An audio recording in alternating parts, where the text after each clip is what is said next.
Hello friends, welcome to my channel pregnancy care with Megha. मैं मेघा आपका अपने चैनल में दोस्तों बहुत बहुत स्वागत करती हूँ। कैसे हैं आप लोग? आई थिंक सभी स्वस्थ होंगे और बहुत ही खुश होंगे। दोस्तों, ब्रेस्ट फीडिंग के दौरान आपके निप्पल में दर्द होना, क्रैक पड़ जाना या फिर किसी तरह का घाव हो जाना क्यों होता है और वो कौन से घरेलू उपाय हैं जिनको करने से आप इस प्रॉब्लम से बच सकते हैं। दोस्तों, वीडियो को एंड तक देखिएगा। आज के इस वीडियो में इस बारे में पूरी जानकारी दूंगी और उम्मीद करूंगी दोस्तों कि आज का ये वीडियो आप लोगों को अच्छा लगे तो चैनल को जरूर सब्सक्राइब कीजिएगा, लाइक कीजिएगा, कमेंट कीजिएगा और दोस्तों शेयर करना तो बिल्कुल भी मत भूलिएगा। दोस्तों, ब्रेस्ट फीडिंग के दौरान निप्पल में क्रैक या दर्द क्यों होता है? इसके दोस्तों बहुत सारे रीजन हैं। सबसे पहला रीजन तो दोस्तों यही होता है कि जब आप पहली बार माँ बनती हैं तो आप बच्चे को कैसे फीड कराना है अच्छे से नहीं जानती हैं। तो बच्चे के मुंह में गलत तरीके से आपका निप्पल जाता है तो बच्चा उसको गलत तरीके से ही लीचिंग करने लगता है, चूसने लगता है। गलत तरीके से बच्चे के चूसने के कारण जो आपके निप्पल का एरिया होता है वहां पर क्रैक्स पड़ जाते हैं, वो कट जाता है और आपको बच्चे को फीड कराते वक्त दर्द महसूस होता है। आप दोस्तों एक बात ध्यान से सुनिएगा कि आप भी जब भी बच्चे को फीड कराते हैं और आपको लग रहा है कि आपको बहुत ही अनबेरेबल पेन हो रहा है, असहनीय दर्द हो रहा है, तो इसका मतलब कहीं ना कहीं आप गलती कर रहे हैं दूध पिलाने में या फिर सही तरीके से बच्चे की पोजीशन नहीं है। कैसे बच्चे को दूध पिलाना है? जब भी आप बच्चे को दूध पिलाते हैं तो ध्यान दीजिएगा कि आपका जो निप्पल है वो पूरा बच्चे के मुंह में होना चाहिए और आपके जो ब्रेस्ट का थोड़ा सा पार्ट है वो भी बच्चे के मुंह में होना चाहिए। इसके दोस्तों दो फायदे होते हैं। पहला तो ये कि आपका जो बच्चा है वो दूध अच्छे से पी पाएगा, आपके निप्पल पर क्रैक्स नहीं पड़ेंगे और बच्चे को गैस की समस्या बहुत कम होगी, क्योंकि जब बच्चा अच्छे से दूध पी पाता है, निप्पल बच्चे के मुंह में सही से रहता है तो बच्चे के पेट में हवा जाने के जो चांसेस है बहुत कम हो जाते हैं। गलत तरीके से दूध पीने के कारण ही बच्चे के पेट में हवा बहुत ज्यादा चली जाती है। तो एक चीज तो आपको ये ध्यान रखनी है। केवल ये ही रीजन नहीं होता है दोस्तों ब्रेस्ट में क्रैक पड़ने के, निप्पल में क्रैक्स पड़ने के, और भी रीजन होते हैं। दूसरा होता है डिटर्जेंट। कभी कभी क्या होता है कि हमारे जो निप्पल हैं वो बहुत अधिक सेंसिटिव होते हैं, तो उसके कारण डिटर्जेंट जो होता है वो बहुत ही, अगर आपका हार्ड है तो आपके कपड़ों के कारण भी आपके निप्पल में कभी कभी क्रैक्स पड़ जाते हैं। ब्रेस्ट फीडिंग करते समय जब आपकी ब्रेस्ट का साइज इंक्रीज हो जाता है और आप अपनी पूरी पुरानी ब्रा ही पहन रहे होते हैं तो वो बहुत ज्यादा टाइट हो जाती है, जिसके कारण भी आपको निप्पल के आसपास या निप्पल में दर्द और क्रैक जैसी समस्या देखने को मिल सकती है।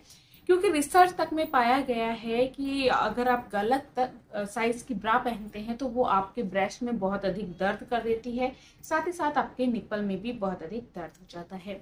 तो ब्रा का साइज भी इसमें बहुत ज्यादा मैटर करता है।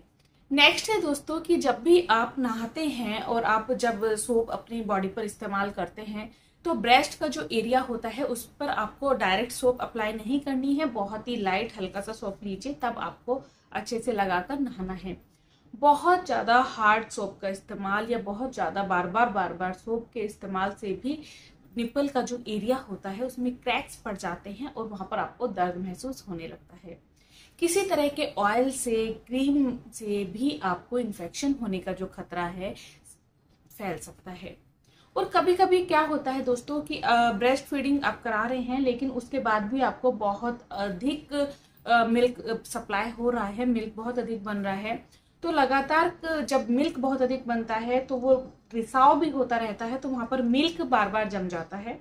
और कभी कभी क्या होता है कि अच्छे से क्लीनिंग ना होने के कारण भी आपके वहां पर दर्द या इन्फेक्शन जैसा भी हो जाता है। तो ये तो हुए दोस्तों कुछ कारण। अब बात कर लेते हैं कुछ घरेलू उपाय की। दोस्तों, सबसे पहला घरेलू उपाय जो सबसे अच्छा मॉइस्चराइजर होता है वो होता है आपका ब्रेस्ट मिल्क। आप अपना ब्रेस्ट मिल्क लीजिए, पहले अपने हैंड को अच्छे से वॉश कीजिए, उसके बाद अपनी ब्रेस्ट को गीले कपड़े से अच्छे से क्लीन कीजिए और हल्का सा ब्रेस्ट मिल्क अपने निप्पल पर लगा दीजिए। आप देखेंगे दोस्तों कि 3 से 4 दिन आपने ये किया और दिन में 4-4, 5-5 बार भी आप इसको लगा सकते हैं कि 3 दिन के अंदर आपके जो क्रैक्स हो गए थे वो बिल्कुल ठीक हो जाते हैं। इसके अलावा आप इस्तेमाल कर सकते हैं दोस्तों ऑलिव ऑयल। आपको क्या करना है, ऑलिव ऑयल आपको थोड़ा सा लेना है, आप चाहे तो उसको कॉटन पर लगा लीजिए या हल्के गुनगुने पानी में मिक्स कर लीजिए। आधा कप पानी लीजिए, 2 चम्मच ऑयल डालिए और उसको हल्के से कॉटन में डिप करके अपने निप्पल के आसपास रख दीजिए, गुनगुने पानी को कॉटन में लेकर। तो उससे भी आपको काफ़ी रेस्ट महसूस होगा और उससे भी आपके जो ब्रेस्ट के आसपास दर्द है, निप्पल में दर्द है, क्रैक्स हैं, वो काफ़ी हद तक ठीक हो जाते हैं। एक और चीज़ है दोस्तों, आइस। देखिए क्या होता है कि जो रूखापन है, क्रैक्स किस लिए पड़ते हैं कि बहुत अधिक रूखापन हो जाता है, तो उसमें आपका जो आइस होता है बहुत फ़ायदा करता है। गर्मी के कारण भी हो सकता है, तो अगर गर्मी का मौसम है तो कॉटन में एक आइस क्यूब रखिए, कॉटन के हैंकी में उसको बंद कीजिए और हल्के हल्के से उसके चारों तरफ लगाइए। दोस्तों इससे आपको काफ़ी राहत महसूस होगी, काफ़ी फायदा महसूस होगा। नेक्स्ट उपाय है दोस्तों एलोवेरा जेल। एलोवेरा जेल दोस्तों हर स्किन की समस्या का समाधान है। आपको क्या करना है, अगर आपके पास घर में एलोवेरा है तो घर का एलोवेरा लीजिए, दोनों तरफ से छीलिए, येलो जो उस पर लिक्विड निकलता है उसको गिरा दीजिए और जो जेल होता है दोस्तों उसको अपने निप्पल के चारों तरफ लगाइए और उसको छोड़ दीजिए। 20 से 25 मिनट बाद आप धो लीजिए। आप देखेंगे कि आपके निप्पल के क्रैक्स में आपको कितना आराम मिलता है, जो दर्द है उसमें कितना आपको आराम मिलता है। बहुत ही फायदेमंद है। घर का नहीं है तो बाजार से अवेलेबल होते हैं हर्बल वाले, वो आप लीजिए, उससे हल्का सा लगा लीजिए, ये आप कर सकते हैं।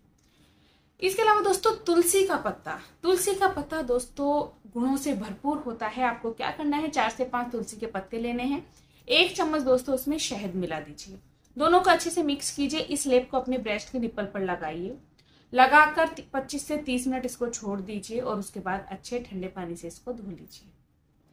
किसी भी तरह का अगर आपको एक्जिमा है, किसी तरह का इन्फेक्शन है, बैक्टीरियल इन्फेक्शन है, क्रैक्स है, दर्द हो रहा है, उन सब में बहुत ही फायदा करता है दोस्तों ये।